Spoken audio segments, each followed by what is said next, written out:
Hello and welcome to the SC Playbook podcast, proudly brought to you by Pat and George from Mortgage Choice SCW. I'm your host, Tim Williams. The biggest day on the calendar for Supercoaches. It is the first team list Tuesday of the season. Round one is 2 days away, less than 2 days away by the time this goes live, I'd say. The SC Playbook podcast will be filmed at Tuesday at 5 o'clock each and every week this season. I'm with the SC Spy, who is, like I'd say, a kid on Christmas, but that is an understatement. Quote the Spy all of 5 minutes ago. I've compiled the best squad I've ever had in round one. Spy. Confident, mate. It's just been a good summer. The sun's been out. It's cleared my head. I'm ready to rumble. I made one change, which we'll talk about soon, after teams dropped. That was it, because that's how set I am. I'm just ready to rumble. There's some significant team news, Spy, but mate, you just preempted it all. You knew it was coming. No surprises to you, was there? That's just it's the year that is. The rebound year after the Manu 2020 incident. I'm ready to rumble. Last I speak of it. Also with us today is Quantium CEO and Supercoach weapon, Adam Driussi. Ads, how are you, mate? I'm well, mate. I'm well. I'm reeling from some Bulldog injury news, but otherwise I'm all good, mate. I'm a little bit intimidated by the Spy. That's a strong start from the Spy. How's the confidence about the bloke at the moment? Confidence, arrogance, there's always that fine line, so we'll test it. There we go. The thing is, if he's 60k after round one, we can just come back and blast him, so it's all good. Ads, before we get into anything else, the Doggies team list was the one I read through just over an hour ago and went, there are a lot of surprises to me. New Brown named at lock, Luke Thompson, bit of news around him, bit of injury this morning, I believe. Yeah, Tomo went down at training this morning, so I'm just waiting on some news there. So, yeah, obviously that's a blow. We're already pretty skinny at front row with Tavita and Chris Patolo out. So, I guess from a Supercoach point of view, it means Franklin Pele is probably a pretty handy buy now. Like, we are very thin at front row. So, I certainly have Franklin Pele in my side. Pele, so significant for Supercoach, and hopefully we got some decent news around Luke Thompson.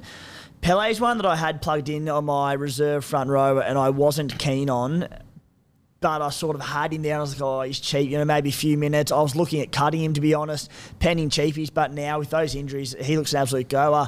Another one there that we'll get to a little bit later on in the show, but is Jacob Preston, who could have some minutes open up for him as well. An absolute goer that young fella is. Guys, the SC Playbook Unlimited Group, code 845051. Take on the SC Playbook. Contributes $500 top prize to the winner if the winner is a subscriber. If the winner isn't a subscriber, we'll go $250 to the subscriber, $250 to the non-subscriber, top two in the group. Also, massive announcement during the week on the Beers and Break Evens podcast, a $5,000 first prize for the Beers and Break Evens Unlimited Group winner. To get the code for that one, go and listen to the podcast. Please don't message me asking for it because we're trying to get people to listen to it, watch it on YouTube, whatever it might be. So the code is on that if you listen to Beers and Break Evens. We'll be back to record that one tomorrow. Guys, Stat HQ, the SC Playbook Data Centre up on site. Dedicated Supercoach data website, completely free to access, has plenty of tools on it, price change calculators, opposition Supercoach strength, vice captain loophole calculators, break evens, all sorts of things in the menu on our site. And last thing before we dip into today's show and the big news from Team List Tuesday, the NRL subscription package, NRL package $40, full package NRL, AFL, BBL seasons over the next 12 months, $50. Access to additional premium articles each and every week on the site. Access to our WhatsApp community with threads, game day, team advice, contributor-only ones. I do Q&As each and every week. We don't have questions on this week's podcast because we've got so much to get through. But with our WhatsApp chat, I'll be doing a monster dive into that on Thursday afternoon before round one kicks off. We're doing a Bloke in a Bar regional tour this season to Armidale, Wagga, Rockhampton and Cairns across the first 4 rounds. I'll be driving up with Matty, the Waterboy, on the way to Armidale, and we can get through heaps of questions there. Boys, let's get stuck into it. Today's show, the key takes from Team List Tuesday.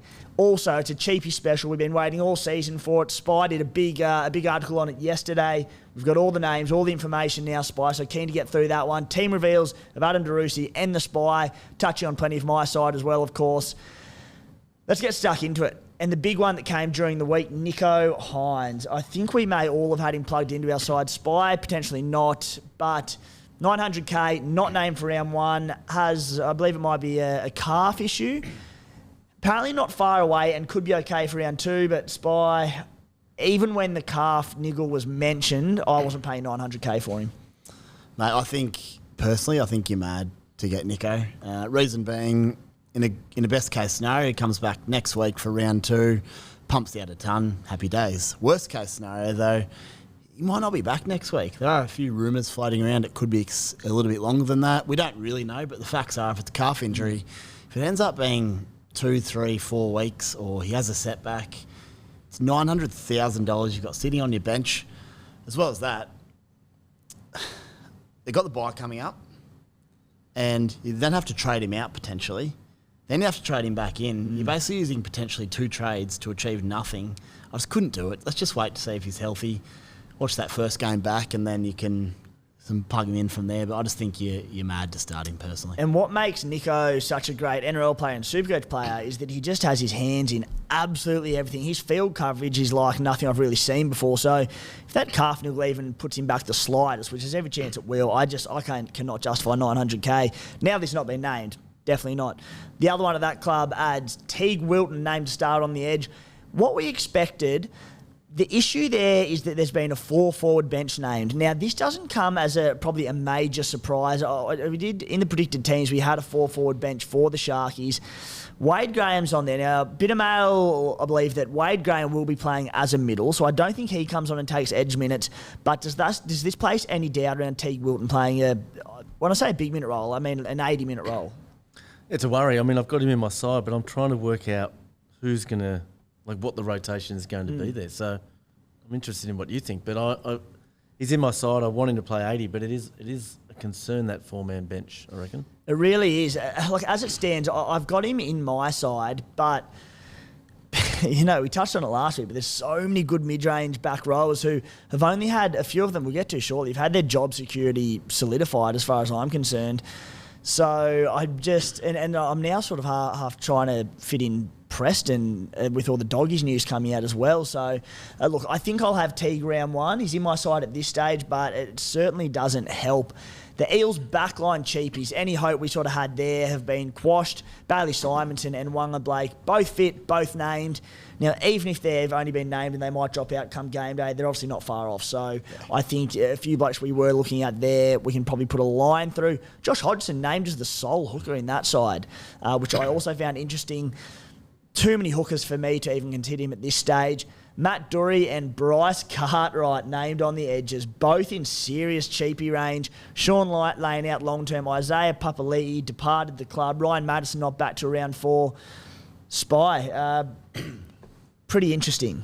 Yeah, before I say that, I've changed chairs today. This is a lot lower than you, so I hope I won't be looking up to you all season.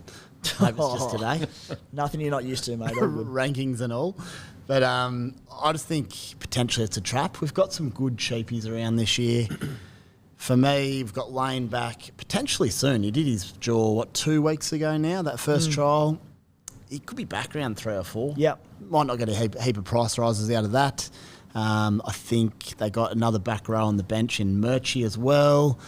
Jairo Momosia as well. Yeah, Momosia. So in saying that, if you pick one or both of them, they might not even play 80 minutes. They could play 40, 60. They could then lose their spot. For me, I think it just screams potential wasted trade down the line. It looks good on paper, but I just think I'd rather go some other guys. And adds, if they do hit the ground running those first few rounds and maybe, one of them kills it and they say lock in that spot when Sean Lane in particular comes back, an easy downgrade for one of these underperforming mid-range back rowers round 3. Is that the way you see it, or would you be tempted to start with? No, I'm definitely with the Spy. I reckon there's just too much uncertainty around what it is even this week, let alone the next 3 or 4 weeks. So I reckon with so many other good options out there, like you were saying, Tim, there's just better options to go in terms of risk-reward trade-off. Look at this bench.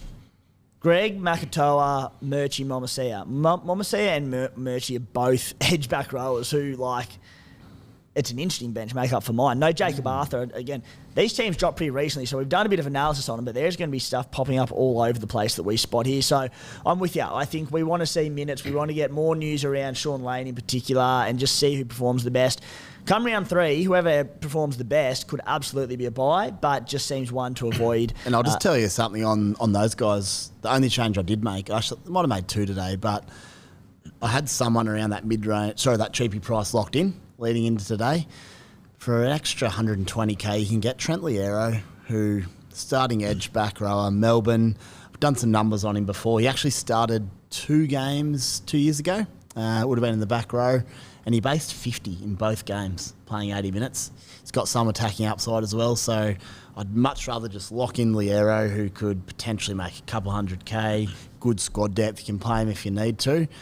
Sure, he could lose his spot as well on minutes, but who are you more confident in? Someone like Liero or someone like a Dory or a Bryce Cartwright, who potentially just doesn't play at all and costs you a trade? That's sort of my way of thinking at the moment. Good little segue there, mate, into the edge back rows at the Melbourne Storm. Liero and Eli Katoa. We had a good chat about them last week, fellas. They've been locked into spots in that side. Katoa at 400k. Liero, he's about 370k, I believe. So, again, both great value. With Tyron Wishart as well named on the bench for the Storm, you know, as much as 80 minutes are up for grabs, ads, do either of those two appeal to you? Mate, to be honest, I wasn't listening to Spy because I just got some breaking news that what have we got?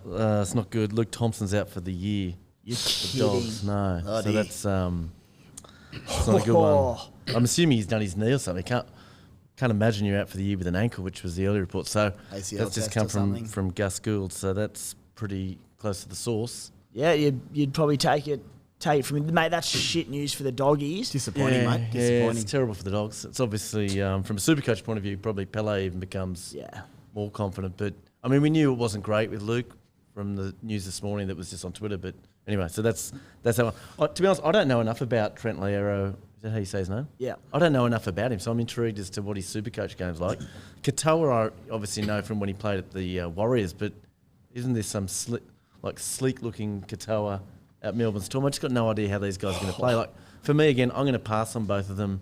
And like you were saying, Tim, just wait until round 3. And if one of them's killing it, I can move a Wilton or a Butcher or someone. I just feel more confident in a Teague Wilton or an Egan Butcher and even a Luke Garner as to how I think they're going to play, particularly with that Panthers bench we'll probably get to later. But Yeah, I actually agree with you, Ads. Part of the thinking around getting Liero in for me was that I freed up some cash with my other move today. I think, will we go through my side at some stage? We'll be going to your boys' team reveals. So Mine, I'll save yeah. why I've done it. But in short, I had an extra 130k sitting there. I'm like, well, what do I do with this? And that made sense to go a cheapie up to Liero. But going down to Liero, I agree. Maybe you just hold. I'd probably prefer a Garner or someone like that and have a look what he does. Yeah. But in place of a cheapie, happy to lock him in.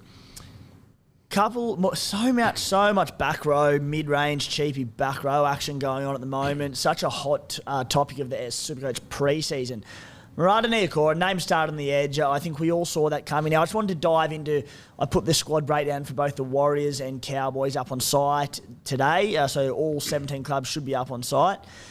Now, the stat that alarmed me with Murata Niokora was that in 2021, he averaged 58 minutes for 41 points.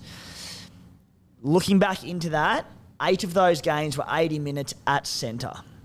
So his numbers in the back row are far better than that. He's priced on a 40-point average from 44 minutes per game. I've got in my side at the moment. I'm hoping he plays anywhere from 65 to 80 minutes. I really like Niokora. Now, a big winner from Team List Tuesday, Jackson Ford, who's come from nowhere, 281k. I'll get your boys' thoughts on him, but firstly, a few stats I dug up on Jackson Ford. He's a decent worker, but in the past, his numbers probably haven't been terrific in terms of Supercoach scoring. Back in 2019, he averaged 64 minutes for 43 points. Back in 2020, 47 minutes for 41 points. Last season in 26 minutes, he was 33 points, so a bit over a point per minute there, but with the amount of forwards named on the bench for the Warriors, particularly Josh Curran, who's the main concern there, talk of Mitch Barnett spending time on the edge, Spy, I don't like it. I don't like it as tempting as starting back row at 280k is. Gee, there's some risk. I mean, Josh Curran, he's outstanding. Surely he plays minutes. It can't be far away. So based on those numbers as well, he has a few decent numbers there at times in shorter minutes, but it's a bit all over the place. So just hard to trust is exactly the word on forward. Again, if you've got someone sitting there, if you've got a bit of cash and you've got no one that's any good or of value, maybe you then plug him in just to see what happens. But I feel like there's probably going to be better options than him across the board based on the teams that have come today. But he is cheap, so... What about Niokora, Ads? Are you with me or are you keeping him out at this stage? I'm keeping him out only because there's just so many good options at second row. There is so many. But again, like I just don't know what's happening with Curran because he is a gun. Like I don't know why he's not in that side. I mean, it could be anything going on. So I just don't know what to make of. I think defensive lapses is what worries them with Curran because must be because it's not his attack. He's unreal in attack. Yeah. So look, Niokora could be a gun. I mean, he's a great player. Obviously, I'm just not sure I want to pick him in front of a Butcher or a Garner or a Wilton for me. And my cheaper ones I'm happy with, the Hopgoods and so on. So, yeah, he's not in my side. No Craig Marju for the Newcastle Knights. He was like a bit of a boom buy of the preseason. He was fluttered in my side for a little bit. I hope Greg's all right. He's been not named in the squad entirely, so it'd have to be injury. Because Hammy Niggles, something like that. Yeah. Just that would make sense, wouldn't it? Yeah. He's been a Supercoach tease for years. We've been waiting for him forever. Yeah. Just when the year I thought this is going to be the year of Greg Marciu. He lands on the left edge outside Kalen Ponga and you're like, this is it. I'm sure we'll get some news this week. Surely there's something up. So what it means is obviously you can't start with him, and I'm so glad because I did not want to go and see him put 120 on round one off 3 Kalen Ponga, 3-man cutouts. One of the most significant talking points from team this Tuesday. Luke Garner named on the edge with Liam Martin returning, missed the World Club Challenge with a little injury there. Zach Hosking though, 18th man. With their side name, Scotty Sorensen can play edge, but Scotty is more used he comes on as sort of a fleet-footed middle for the Penrith Panthers off the bench. He could take minutes off Garner, but traditionally that's not the role he's played there. Spencer Lanu as well. He averaged 24 minutes per game last season. Might pick up a few extra minutes, but he's a middle. They've got Sonny Luke, who's been named on the bench. I think if this team runs out on Friday night, it's the Broncos Spy, Luke Garner, 80 minutes. 80 for Luke, huge. He's in that plethora of back row options that they just look so enticing, don't they? The only thing keeping me away from Garner at the moment is the round 3 bye. Already owning 3 Penrith guys. I'm just not sure I want to carry 4, given there's other options around his price I really like. But I'll tell you what, there's a red-hot chance he'll be coming in sooner rather than later, post-bye for me. Ads, one you raised to me prior to the show was around Ruben Cotter, who I've obviously been spruiking all pre-season. He came out in an interview during the week saying he wants to play as many minutes as possible. Now, I know players say that all the time, but he really wants to try, and with that bloke, you sort of believe it. Said as much as 80. Now, I don't see that happening, particularly early in the season, but along with Jake Granville, the utility, Griffin Neame, Jermaine Tanoa-Brown and James Tamu, 3 middles name there. How does this sit with Cotter and his minutes early in the season? Well, that's the big question. I've got him in my side, and that's probably my most concerning. That between Wilton's, the bench for the Sharks, and the bench for the Cowboys, they're the 2 concerns I've got with my side at the moment, because I've got Cotter in there hoping he'd play big minutes, but with 3 middles on the bench, like I'm assuming he's not going to be playing anything close to 80. I know he can play big minutes, but I think we want over 60 with him. But so who knows? Again, it is a bit of risk with Cotter. Do you think, and just a question on the spot for both of you actually, it's early in the season, it's hot. It's not like a middle of the season where they're playing in 8-10 degrees. Do you think coaches maybe have a tendency to carry that extra bench middle forward just to cover that sort of extra fatigue, or not the Bulldogs? Yeah, well, unfortunately, we're running out of them. If you've got any mates who can play middle, that'd be nice. Text me. I'm already on the hunt for you, so I'll send it through to Gussie, my short list later tonight, mate. Good. Just one of those things. It is hot this time of year, so particularly up in North Queensland. Like it could like be. They might build up minutes. Maybe Cotter starts 10 minutes lower than he's going to play in round 8. I don't know, but it's still a worry for Cotter, right? Like for sure. I loved Cotter because the Cowboys don't have a bye for ages. You're looking at he's going to get good minutes. He's a great Supercoach player. And now I'm a little bit worried by that bench. So do you maybe target him around 5 or 6 once he's settled into the season and weather's cooling down? Maybe. I'm not sure. I think he'd be okay, and I think he'll still score. Average 59 minutes last season. Probably more to the worry is, while we're all high around guys like Scott Drinkwater and Val Holmes because of the soft draw, and they could get these big blowout scorelines, potentially for Cotter, and we speak about this all the time, but does he get early spells if they get out to big leads? And probably. The other thing, mate, even if he plays 60 minutes, like I just can't get that Origin 1 game out of my head from last year where he just came on, his work rate was unreal. He doesn't need minutes. No, like he could be told, look, you've got 60 minutes, just go out there and go nuts. Like, we just don't know. Like, as we know, points per minute can obviously change if they got shorter games. If he knows he's playing 55, does he just go bang for 55 minutes? Like he's such a high work rate player when he's out there. So I reckon I'm going to start with him. I reckon I'm going to keep him, and then if the minutes impact him, then I can trade him down or up to someone else after 3 weeks, and we'll see. But so last season, it was the breakout season for Ruben Cotter. He averaged 57 points in 59 minutes, but you can split it up into two. I think it was a hamstring injury, wasn't it? Yep. Pre-hamstring, post-hamstring. Pre-hamstring, he averaged 64.9 points per game. This was not only pre-injury, but also pre-becoming a Queensland player, an Origin winner, Kangaroos forward. So he's done just about everything since, played finals football. He then missed 6 games with the hamstring injury, came back and averaged 50 points per game, where he played less minutes, he was hampered by it. So I'm with you, boys. I'm Cotter. Spy, you're not in Cotter camp, are you? Well, it wasn't until you told me that.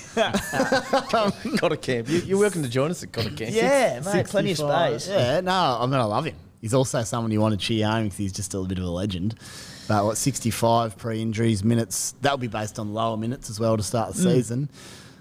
Maybe I'll pop Christian Welch up to Cotter or something else to look at. It is a real thing. Like, I don't want bias, but like, he's just the sort of player I want to have in my side to watch. Yeah, because he's enjoyable to watch the way he plays when he just churns out points. Like, that's the sort of guy I want on my side. 1 try last season, no try assists. Yeah, I'm just like, there's a try in that bloke. Yeah, there's plenty in him. It's similar to, and I won't be starting with him, but same to Pat Carrigan. You're like, is there much of a ceiling there? He's pretty reliant on work rate, but he's just so goddamn good that you can just see him basing 70 per game, can't you? He's a gun. I'd love to find a way to give him my side. At the Canberra Raiders, this one could catch a few out, myself included.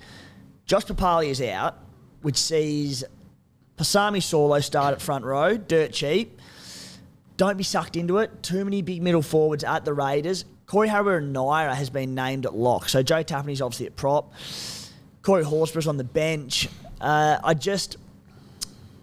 We'll get more news out of Josh Papali about if there's any longevity to that injury, but I don't believe there is, unless it was something fresh. So I just think, boys, with Solo, unless we get word that Papali's out long, I'm not sure the minutes are going to be there. I'm not even convinced he'll start come game day. He might play 30 minutes. So I would be coy on that one and be a little bit careful. No Joey Manu at the Roosters, so that all bar locks James Tedesco in for 200 points against the Dolphins. No Jake Turpin at the Roosters. I found it a little bit interesting, Spy. Drew Hutchinson named on the bench instead. How does this impact Cheese?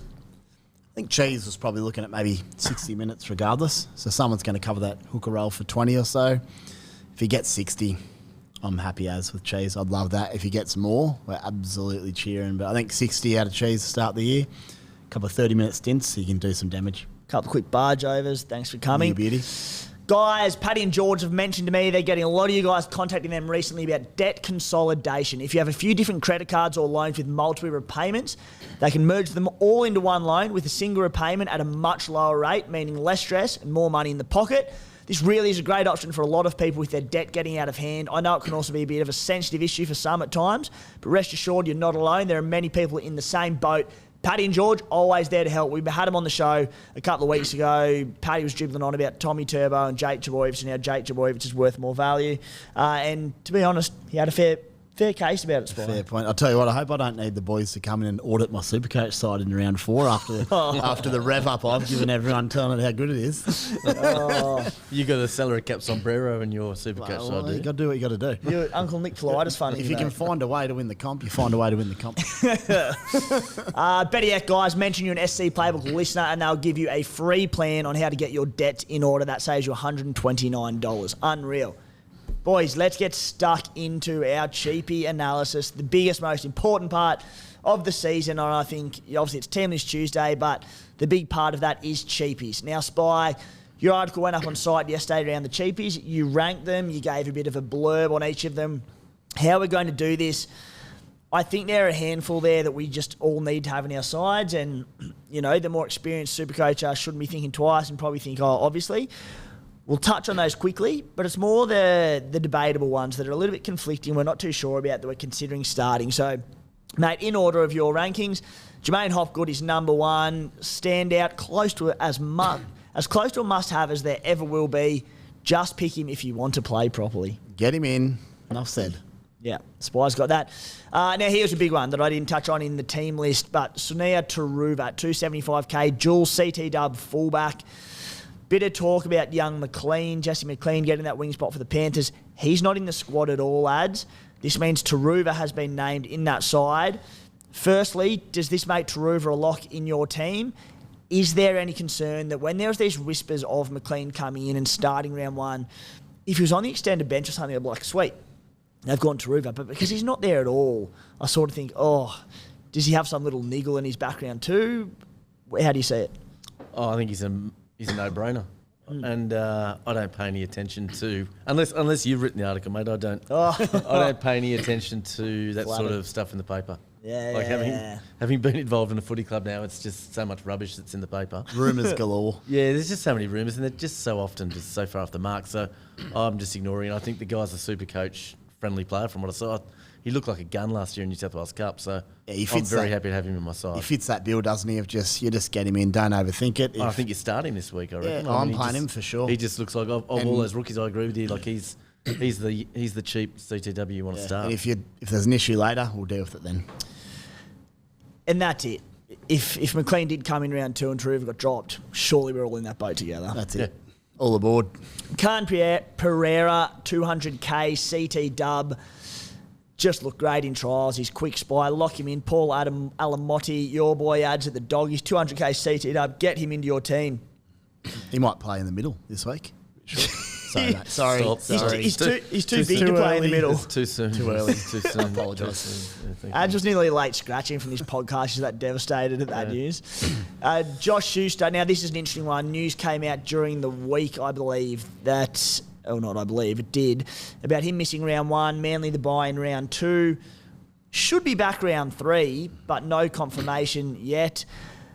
At 241k, that dual positioning, look, he's going to be an inevitable trade at some point anyway. Spy, could you start with him? And we'll tie another one in with this, and that's Isaiah Katoa, who's been named to start for the Dolphins because, as far as I'm concerned, it's one or the other as your reserve 5'8". Katoa, a little bit cheaper. He's 216k, has jumped Anthony Milford. Where do you sit on these two? Could you make a case to start with Schuster, and is Katoa in your team? Katoa is just cheap. I think he'd probably make a bunch of tackles. He's a good player, huge wraps around him. Could goal kick even. I think Jermaine Asako might be playing. Maybe he takes Sean over. O'Sullivan as well. Will they be kicking goals? Yeah, well, mate, could be 4 points. Serious question mark. But I think for me, at that price... I do it every week to the Dolphins, mate. The Dolphins are going to come out and beat the Roosters week 1, and I'm just going to be run out of this country by the 4 Well, Dolphins your mate fans. Paul Kent's got him coming 10th, and the Bulldogs coming 14th. Kenty does? Yeah. You know who else does? Yeah. Cooper Cronk had him 11th. So Uncle Wayne's paying them under the table He to can hype coach, them up. so yeah, we'll see. yeah. But for me, I think Katoa in. I can understand why you'd want to start Schuster at 5'8" and just save that trade, but... Look, if Schuster with that round 2 bye, 3-4, won't get a price rise to at least round 5, maybe you can make 50 to 100k out of Katoa over a period. And with Schuster at back row, you can bring him in the back row potentially as well. Or start him in the back row. I prefer that if you want to do it. And then flip Schuster up to 5'8" when you think Katoa's peaked. Think of it the way I look at it, right, is if you don't start Katoa, what if he goes nuts in the first 2 weeks and you have to bring him in? And then you then have to bring him in. Well, at 5'8", the hooker, I guess, but hooker's probably going to be not so flexible. Whereas Schuster, you can bring it in round 5, and either second row, you can downgrade someone in the second row who's not performing. There's options. Or you just got so many more options about bringing him in than Katoa would have to do it in round 3. You'd have to just do it, say wouldn't you? say he did come out and go 80 or something. That's the really smart way of saying he's in my side, and Ads agrees with me. And he's cheaper. He's He's so so it's cheap. extra cash. And that's it. He will not be coming near my top 17 in the first 2 rounds. Like, definitely not round 1, but even round 2, I'd need to see a lot from him. Yeah. And I'm so unconvinced. I think there's potential. I rate him. I think he's a gun. I just think the Dolphins are going to do it tough early on, And, who's the first player that's going to get scapegoated? It's going to be the young fella, and Milf could come straight back in, especially with a few good Queensland Cup performances. So we could easily be sitting here round 3 and be going him straight down to Schuster. Again, I think it's probably one that we're all going to be in the same boat, isn't it? So it's like... I think so. The only thing I'd mention is I think he's 30k or 25k cheaper than Schuster. Yeah. So if for some reason you've got 10k in the cap and it gets to round 3, you have to make 2 trades to do it. But look, Schuster's back row. That's the other thing. You can still do it. You don't have to rush that trade. True. It'll sort itself out. Sonny Luke, now here's a big one, obviously named on the bench for the Panthers as expected. We're suspecting he plays anywhere from 50 to 60 minutes, probably lobs around that 50 to 55 minute marks by 234k. We're just flushed with hooking options. There's so many good value propositions there, along with high scoring options there in Harry Grant and Reece Robson. Is Sonny Luke in your side? Oh, no, he's not. I don't mind him as a play. I think he's a fine selection, to be honest. I've just got Tanner Boyd in front of him at hooker. And if Tanner struggles or whatever reason, I can drop him down to Sonny if need be. Ads? I don't have him because I've got Harry and Cheese. So he's going to be an interesting watch. It's going to be tough if he comes out and has 2 great games to start. Very tough. It'd be so hard to then not bring him in. But I don't really want to ditch Harry or Cheese. Isn't that just the horror scenario? Is say he comes out and averages even 50, which he's so capable of, and let's say Harry averages 75 to 80, around about his price, around his value. Cheese does his job, and you're like, I really don't trade one of the other 2, but it might force the hand. So like, I can see why people are doing it. Just don't pick Harry. Save that dilemma. But you're gonna. So you got Cheese and Tanner Boyd. Okay. Yeah. Will Warbrick, 200k, centre wing for the Storm. I think lock him in, especially with the injury to Dean Jeremiah. He looks pretty well locked into that side for the time being. Isaac Thompson, Spy, 336k, cheapie range, obviously the higher end of the scale. Pretty high on your list, 8. I've got him my side. He's in your side. Tough draw for the Bunnies early on. I think he will be, provided he keeps that spot when Tane Milne returns from suspension. I suspect he should, not locked in. I think he'll be a slow burn because of the Bunnies' draw. Obviously, he's playing on the right edge, the lesser side, strong side for the Bunnies. But I just think he could be even like a 10-round player. But when they get the softer games, he'll be a great player in 17s. He averaged well in his 2 games last year. He busted a heap of tackles. He scored tries. He had line breaks. He had, I think, 30 runs across the 2 games.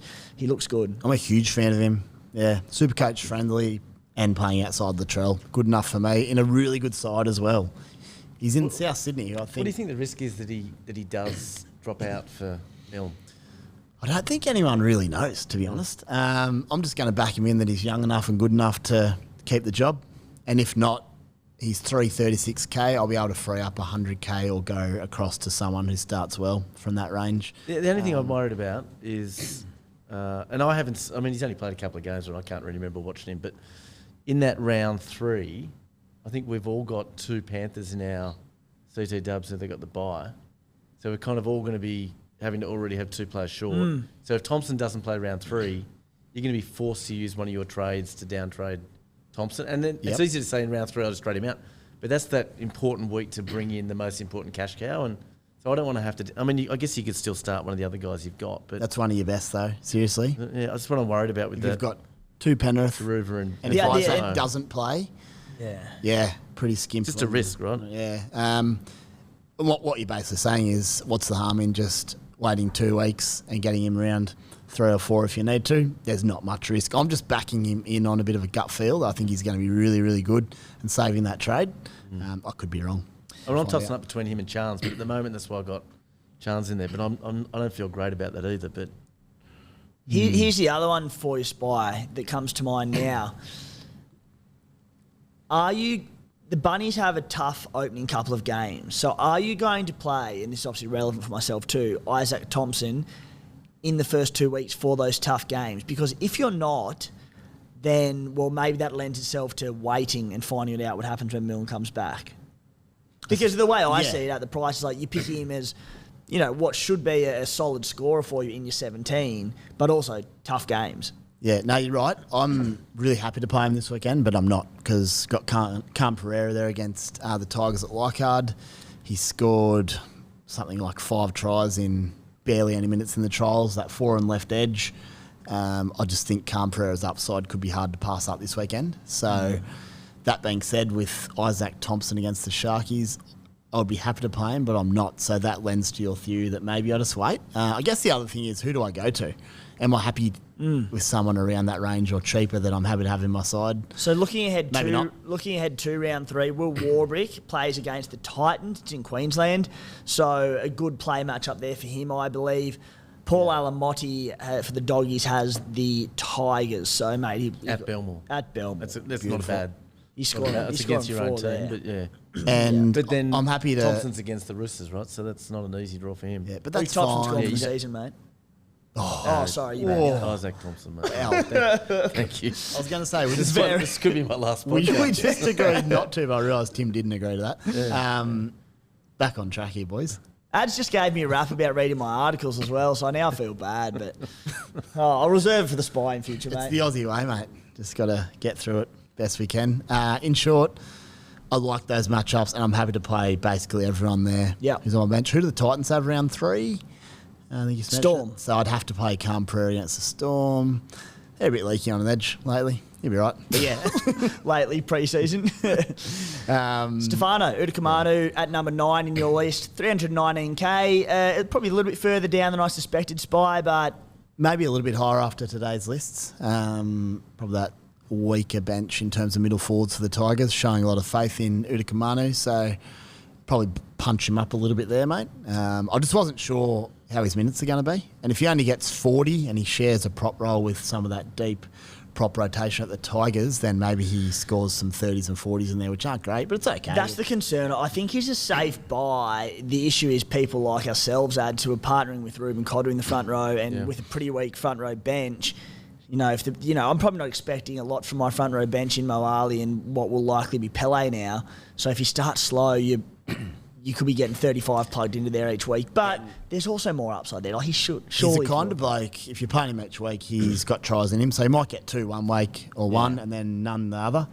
It'll even out if you're playing him sort of week to week early. But I think he'll be fine. I hope he's higher than that because we're both starting him in our 17. So I don't need him just as a cash guy. That was my only concern. But now Bateman's out. Option. Yeah, I think... Ads, I'll be reasonably happy. Chance Nickel Clockstad, 327k, dual CT dub, fullback. I believe you've got him in your team at the moment. I do. But Talk us through it.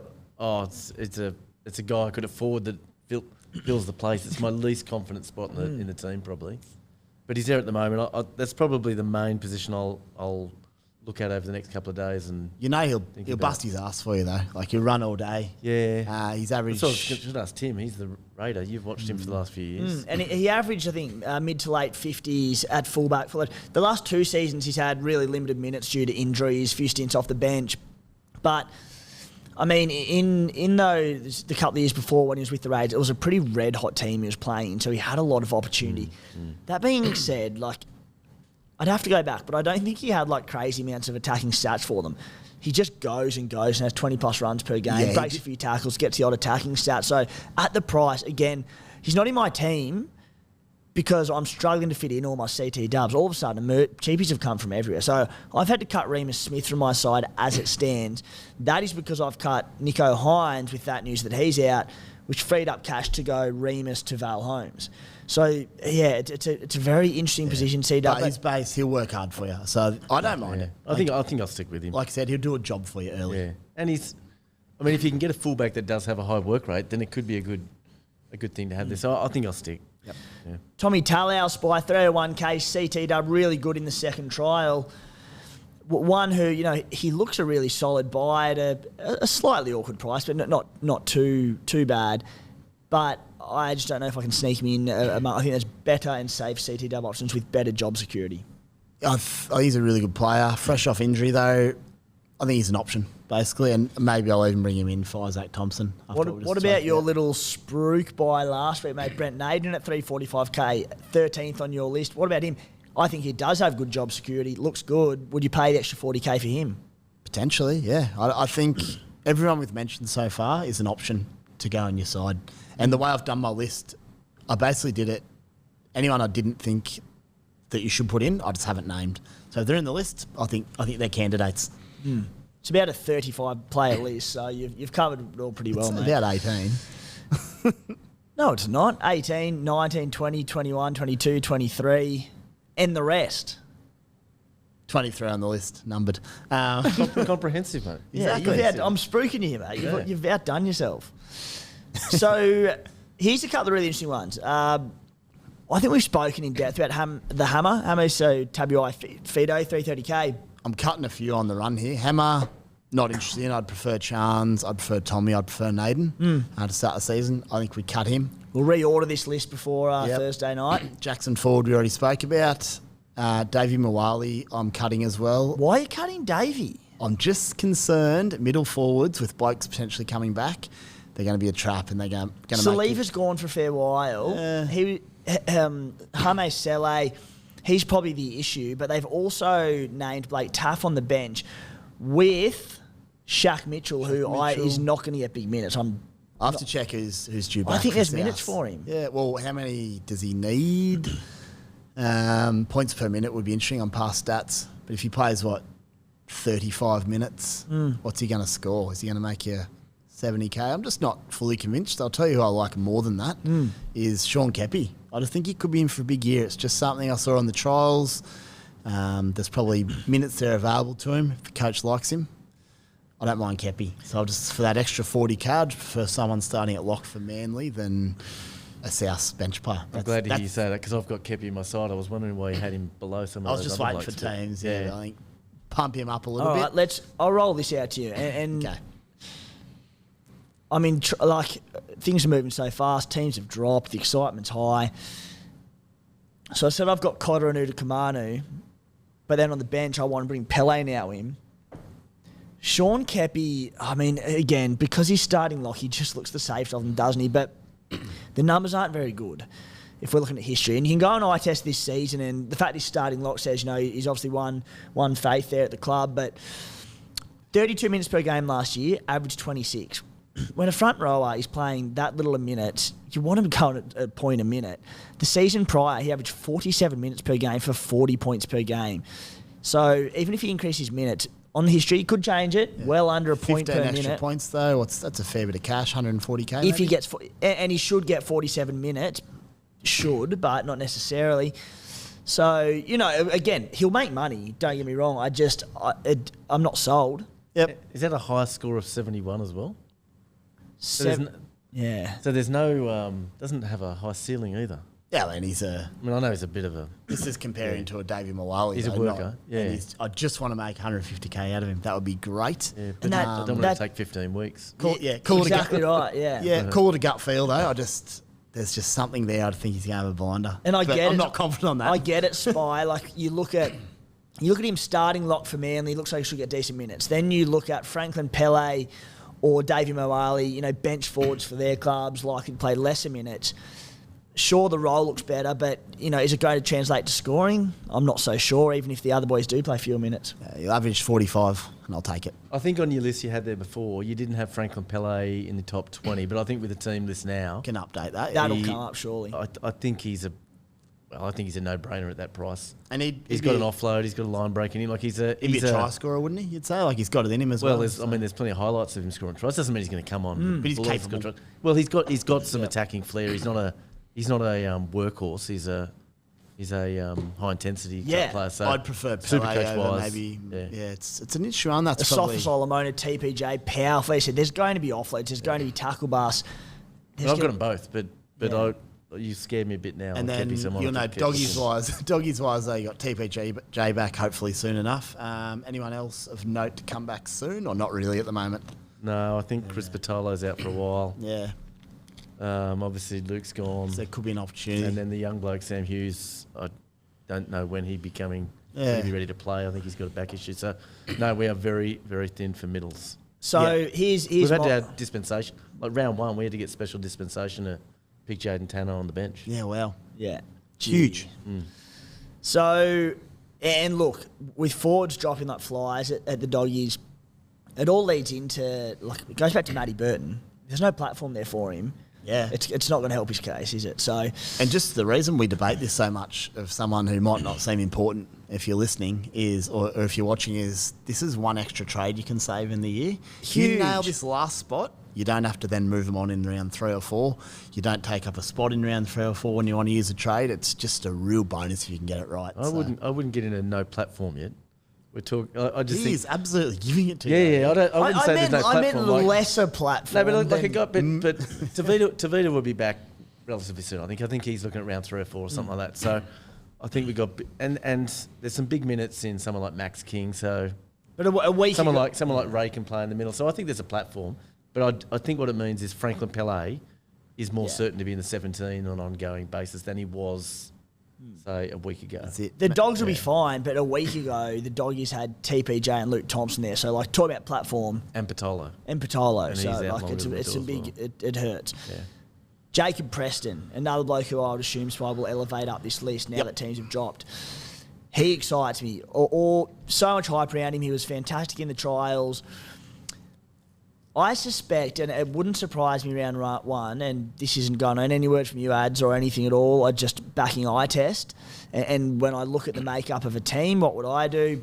Probably irrelevant, but I can see Rain Fatala, Mariner being the one to spend. We suspected that he was going to spend time in the middle anyway. He could even start in the middle now for New Brown, which could open up minutes for Jacob Preston on the edge. Regardless, even if he makes the shift mid-game for Preston, I've just got a good vibe about Preston. Probably go to you, Ads. Yeah, I mean, look, I don't know. I don't know what the game script is in terms of how they're planning to use him. So I'm not giving away anything or holding anything back. But I'm the same as you. I actually thought after today's news, I thought he might start and Ray might be at 13. But they've gone with New Brown, which is cool. But I would think it only helps his minutes. And I think what you're saying could well come out. And he's doing well in training. Preston's straight in for me. He's actually already my side before today's news, so now more so. Just that upside. He could potentially be a big minute back rower with a lot of potential, so I think at 200k, no. He was already in my side now but that's my little bit of bias. But I don't think he's a must-have. Like I think you could watch him the next couple of weeks because he's not going to hurt you in the next 2 weeks. Here's my point, though. I'm not going to start him. You're not going to play him. No, I've got him on the bench, so you could safely kind of watch him if you had to. If he starts come game day, would you play him in your 17? Yes.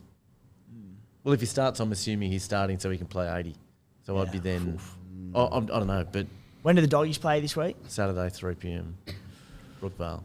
Big watch. 4th game. Just on that, and the reason we talk about Moali and stuff is I'd prefer Preston, who could potentially play 80 as a back rower and be awesome, than someone who might score 30 or 40. Yeah. I reckon every year... There's front rowers that we bring in at the start thinking they're going to be cash cows, and they're just slow burns that take forever. Yeah, I've just abandoned it. Yeah, hardcore. That's why I'm saying this. We just fall in the trap every year. So maybe Kepi is that trap in my side at the moment this year. Yeah. Stefano, I kind of look and think he's starting. I'm kind of my bigger risk is I'm playing him rather than is he going to go up in value. I'm pretty confident he will unless he gets injured. But yeah, every year I just reckon there's that. Like you look back and go, oh geez, remember when we thought he'd be a cash cow? Ray Stone, named on the bench for the Dolphins, 246k. I think the emergence of Preston as a fellow cheapie in the 2RF position puts a line through Stone's by. Yep, agree. Remus Smith. I still like Remus Smith at 316k as a locked-in great job security for the Melbourne Storm. There's just CT Dubs have come forever. As I said, he's become Val Holmes as it stands for me. So I'm just... I think he's fine to start with. If there anything changed before the weekend in my CT dub, he could be the first cheapie to come straight back in. I know you weren't convinced. A few people weren't too much. So, what are your thoughts, Ads? Is Remus Smith? Yeah, I had him in various draft sides and so on at different points, but I'm with you, mate. I just reckon there's better options at 200k. I feel better about some of these rookies at 200k than Remus at 316. Like, we've seen him play for a number of years now. We know he's not a Supercoach weapon. Like, he's not the next Brian To'o that is about to explode. He's not going to be a 600k player. I don't think he's a big risk to watch, and I reckon there'd be other players at 200k I'd rather have.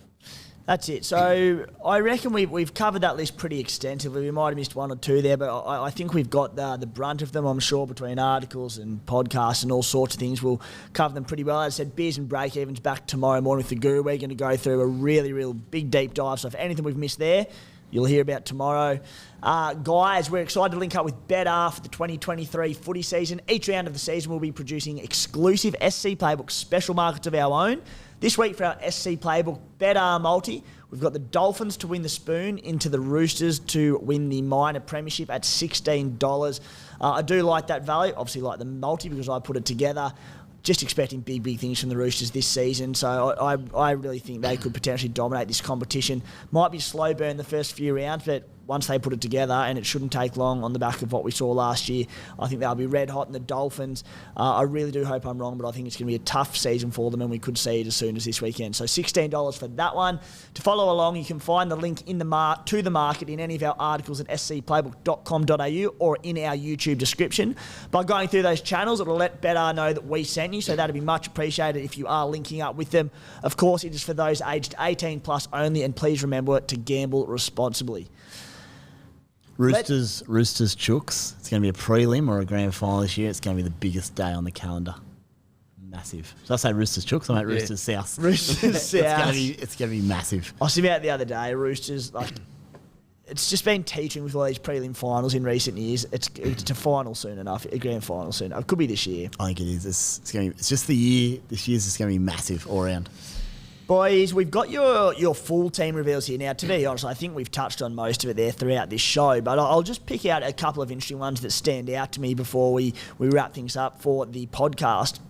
I'll go between the two teams, but Spy, Tanner Boyd, you've got a hooker. He made his way into my team when Nicho Hynes went out.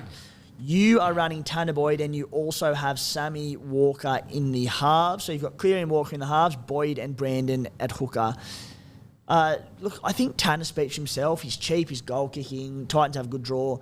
Sammy Walker, talk us through that. It's not an uncommon play, especially with Nicho now out. But why Sammy? Just a little bit of a punt that he might just go to the next level to start the season. We know how good he has been in the past as a young kid. I think he's just turned 20 or something. It's insane. Bit more first grade footy under his belt. Goal kicking now, but importantly, goal kicking well. He kicked it, I think, over 80% for the last sort of 15 weeks last year after not being real good leading into that. And let's just throw it out there as well. I absolutely love the bloke. He's probably my favourite current player. I'm like, if I'd now get rid of him, he comes out and scores 130. It would just ruin my weekend. So he's in, and I hope he goes well. And then he's going to be hopefully a stepping stone to Nicho sooner rather than later as well. But Sammy Walker, let's see what he can do. Ads, you've got three that are similar, but you've got Harry Grant. Yeah, I have, yeah. I just don't want to have to start Tanner Boyd in round 2. So you're going to have to start it. Now, I know he plays St George, so mate, could be one of those ones where it ends up a nice pot against the Dragons and you just don't know. But yeah, I just love Harry Grant. I'm a bit like you're saying about Sammy Walker. I just love watching Harry Grant play. Yep. And I look at him and think he's set and forget for me. So I think we both want the cheese. But I can understand your strategy. Like when I hear your Sammy Walker to Hynes strategy, I do like it. I'm jealous of that strategy. Spy, you've gone pretty heavy in the front row with Joe Tapney, Christian Welch, and I shouldn't say heavy with Udakamanu, but as you said, I know a lot of people are running just two decent. Honestly, a lot of people are running one big front rower with Udakamanu as a starter, myself and Ads. You've got a bit heavier there. Yeah, I'm just not as confident in Udakamanu in your playing starting front row there. So just allows me to start Christian Welch, who I've always been super confident in. He's done a job for me in the past, so that always carries some weight. Let's see how that goes. You might have taught me into Cotter, but I just don't think I've got the money to do it. And we'll see how Udakamanu goes. And look, potentially, maybe Tarpany goes down to someone at some stage if Udakamanu is killing it and averaging 50 plus, then I can have a massive upgrade elsewhere. So it just gives me a bit of flexibility moving forward. Mate, one that it's been killing me a little bit is Egan Butcher, who you've got in your side. Now, I was low-key hoping that Garner would just, there's just talk around Guru running his mouth off saying that he thought Garner might be on the bench. Of course, he's not been named on the bench. He's starting. With this team now, I'm obviously pretty keen on Garner. So I'm struggling to get Egan Butcher into my team. I'm just thinking, he could play 80 minutes. They've obviously got Drew Hutchinson on the bench with Fletcher Baker, Nafu White, and Terrell May. So, it looks like he probably plays 80. What's your thoughts? Oh, He's just one of, again, I've got just a good feeling about, and it's based on watching him. He's an absolute gun. And potentially he just locks down an edge role. Maybe hopefully Angus returns at some stage this year. Maybe he takes his brother's role on the other edge. I don't know, but at least to start the season, literally the only flag on him is the round 4 bye, but that's still round 4. If he's going steady for me, I can still probably drop him down to gunner at that point in time. So I'm not short of that week, but I've got a fair bit of depth now on the bench. Maybe I can cover him. He's probably also in that category. If I don't start him and he scores 90 this weekend, I'm going to be filthy. So I'm locking him in. I'm backing the talent, backing what I was saying, and let's see what unfolds. So we saw what Luke Keary did to Angus Crichton last year on that left edge.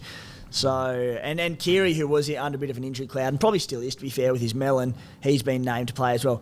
Ads, you've paid up $749K for Cam Murray. Yeah, hey, just going back a step, I just realised I said the Cheese had the bye in round 2, but he's got it in round 4, you're right. So you had to start Tanner Boyd against the Cowboys. So that's a tougher. That becomes far more of a little bit concern. tougher than against the Dragons. That is harder, yeah. But Not trying he'll to tear apart the greatest No, mate, side ever. that's- It's a great side. All of a sudden, the greatest side ever's got a few little cracks in it. Just trying to give a balanced perspective to the... Even great foundations get fixed from time to time, mate. It's all good.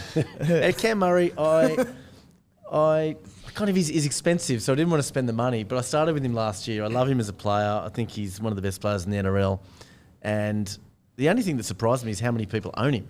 So it says 33% of teams own him, except none of the teams, the people I'm looking at, own him. Yeah. So I don't know why. I don't know if that's just a whole bunch of kind of beginners own him, and I'm with them.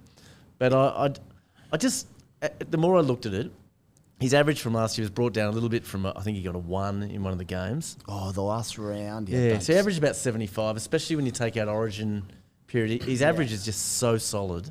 And I just thought he was just like the lowest risk gun player, and he's got ceiling potential. So I'm willing to pay the money for him, and I moved for feeder to Murray. Can I throw something at you? Please. Murray's averaged between 68 and 71, 4 years running. Really good point about the HIA last round, though, last year, because he was up around 75.